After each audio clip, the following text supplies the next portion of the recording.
Hi, my name is Ramuna and welcome to my channel. Today I am here to talk about another book for the month, and it's Radha, Wrath of the Maeju. I think that's how you say Maeju, by Rishi Amatya. Before I begin, it's a book gifted by my dearest friend Femka, so thank you so much if you're watching this. I love you. So yeah, it's a Nepali book written by a Nepali author and in English. So I think that in itself is pretty rare in Nepali literature, because I think most books are either written in Nepali or translated into English, and I think somewhere along the translation a lot of things do tend to get lost. So it was good that like this was written directly in English. I think it might also be the author's debut novel, so yeah, it's so refreshing to see stories and all these works that are coming out from someone from our generations. Yeah, support. So the book is centered all around Patan. So the author himself is also from Patan. He was born and bred here, so I think that gives him enough credibility, and also you sort of feel like it's genuine and it's authentic when it's coming from someone that has lived through the narratives in some ways. So yeah, it's a fiction, a mystical sort of genre, and it has three main characters: Radha, the ex-living goddess, Kumari, her brother, and their uncle.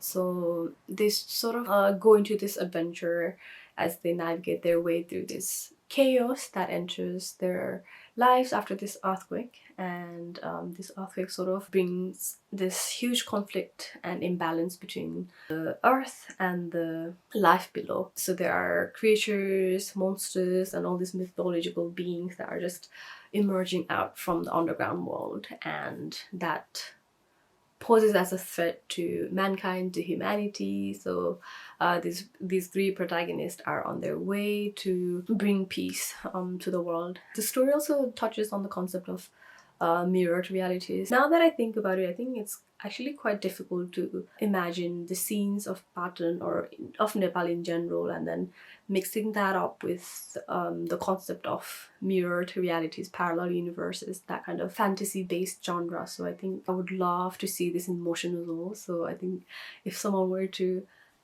make an adaptation of it, I think it would be such a visual treat for all of us, I think. But yeah, in short, I think ultimately the story is of like a classic story of good versus evil, but you can't really help but love the whole narrative for its innocence and for its optimism. And I think I am someone who believes in the goodness of people and the world. So I think it was a good reminder, to read and reaffirm my own beliefs in this good versus evil topic. So yeah, think about my own perceptions of Kumari, because I think, let's say a decade ago, I think I would question the whole ideology, the whole concept of having this a child living goddess and imposing all these, not burden but duties on a really young child. I think opposed to that belief now, I realized that there are so many similarities between the East and the West. For example, let's say a child prodigy.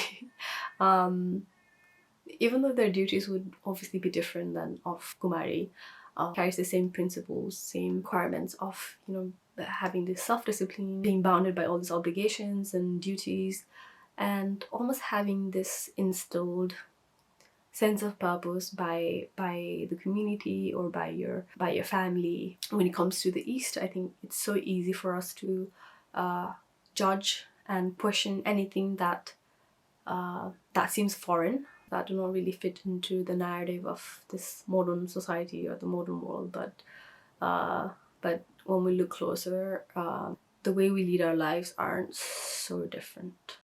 I'm pretty sure it must have been really challenging for the author as well to be, confined by just this one place button. But I think he's done an amazing job in expanding horizons for us readers to see beyond button.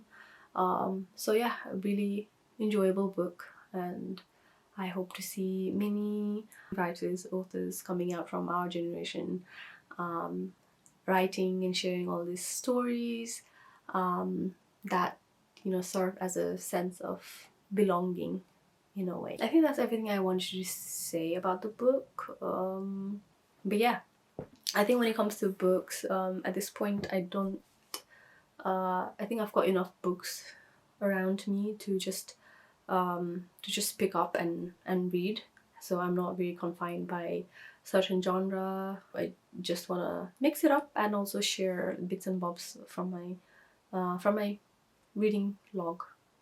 So yeah, thank you so much for being here, and I hope to see you again next month.